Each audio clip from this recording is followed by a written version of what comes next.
Hey folks, welcome to Spindle Feeds. Today we conclude our Bridgeport motor and head overhaul. I will post links to parts 1 and 2 if you want to catch up or to simply revisit the rebuilding process up to this point. So let's jump right back into it with the installation of the top front pulley. A fussy circlip retains this part, and for good measure we'll make sure the shims are fitting correctly and do not allow the pulley to slide down under its own weight. Okay, looks good. Next up, I will need to add an actual chain master link to the variable speed assembly to replace the construction staple that got us into this whole mess. I'll need to remove one of the original chain links before attaching the master link to keep the overall chain length the same. To remove the old link, I bought one of these cheap chain link repair kits. I certainly got what I paid for, but it did the job, even though the ram wound up mangled in the end due to the very soft steel it was constructed from.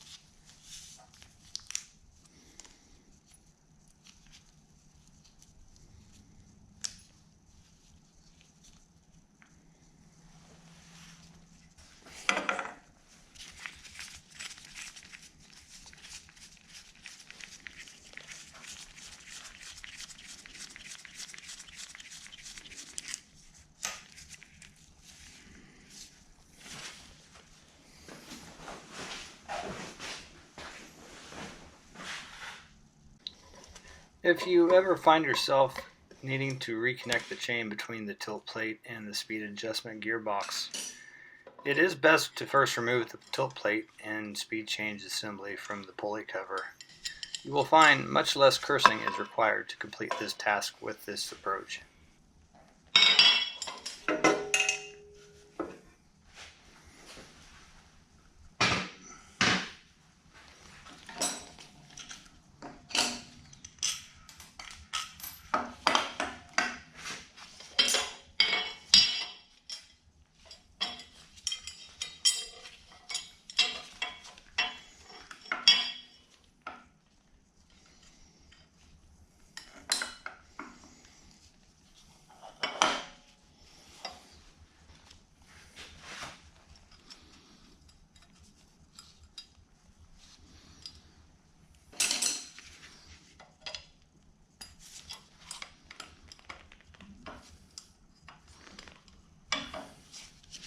Next we can simply reinstall the tilt plate, and then we'll be ready to reinstall the pulley housing.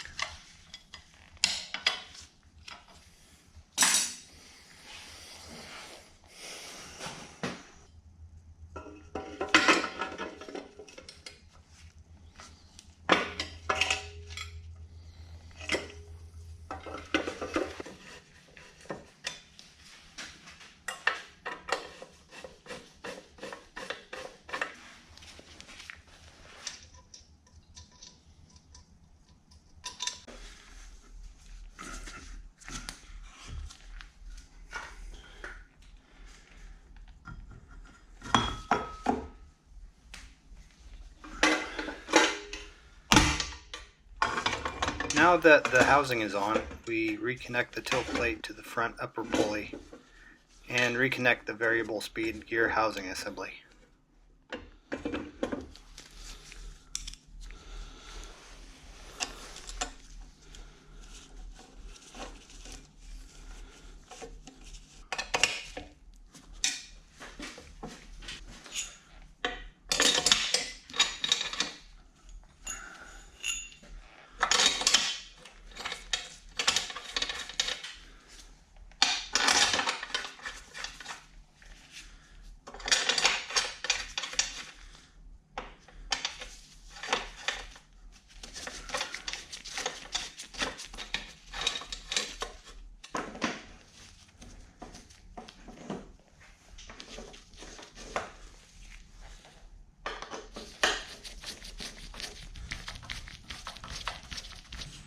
One more item to check off here is the front pulley bearing cap. I'll need to make sure that it faces the same orientation as when it was removed. Installing the motor and getting the new belt mounted between the rear pulleys took a little fussing, but I came out of it with all 10 fingers intact, so I consider that a win.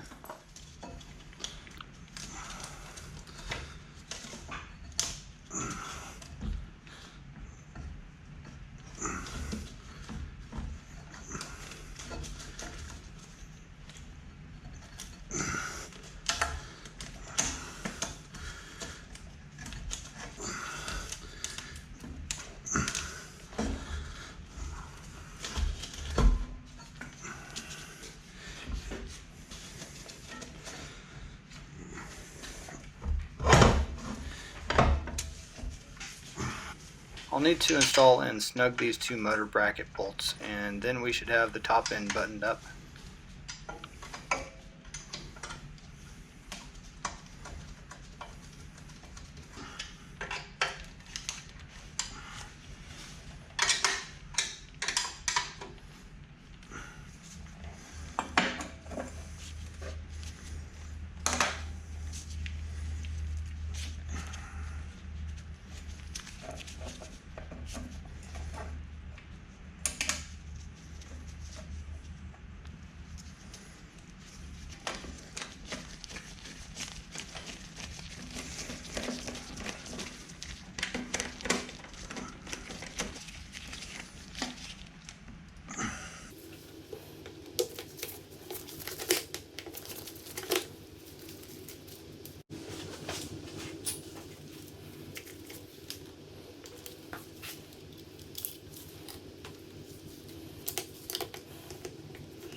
Finally, we can remove the spring retaining bolt and then install the bottom pulley cover.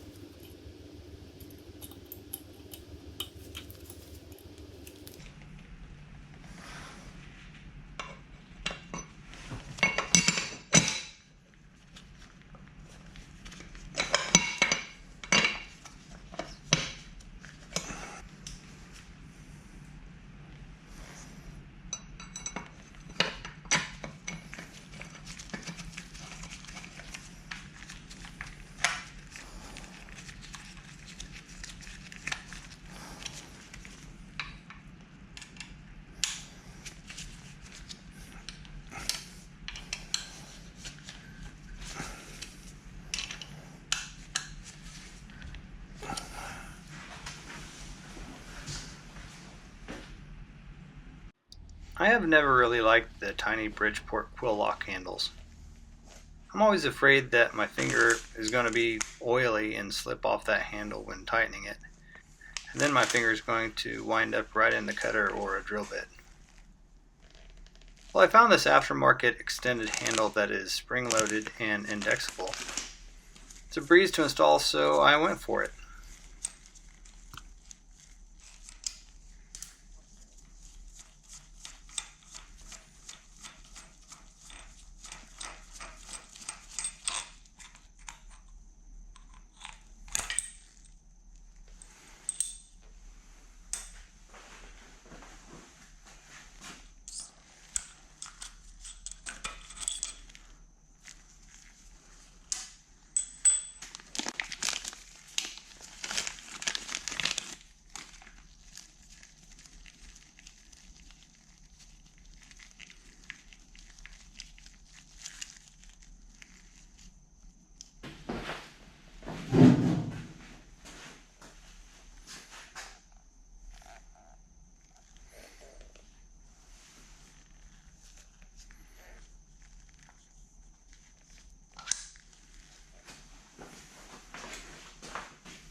Finally, since we now have sealed spindle bearings, it is no longer necessary to have this oil port here.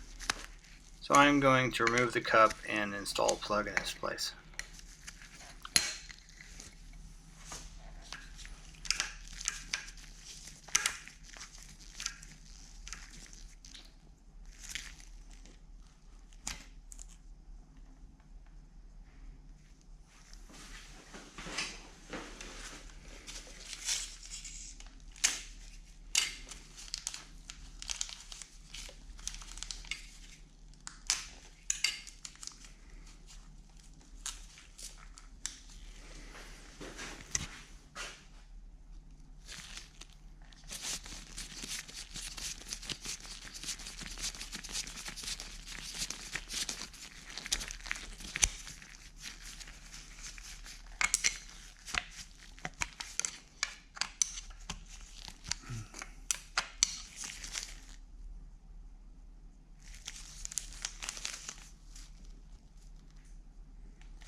Here I am checking the total indicated run out at the taper of the spindle nose.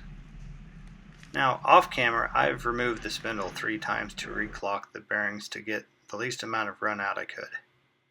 If you read the Timken bearing literature, they encourage this if you are trying to obtain the best results. Bridgeport's max TIR specs is 2/10. Now I can't really expect that from an older machine, but what I've achieved here appears to be around 2.5/10, which isn't too shabby.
Alright, let's plug this in and give it a go.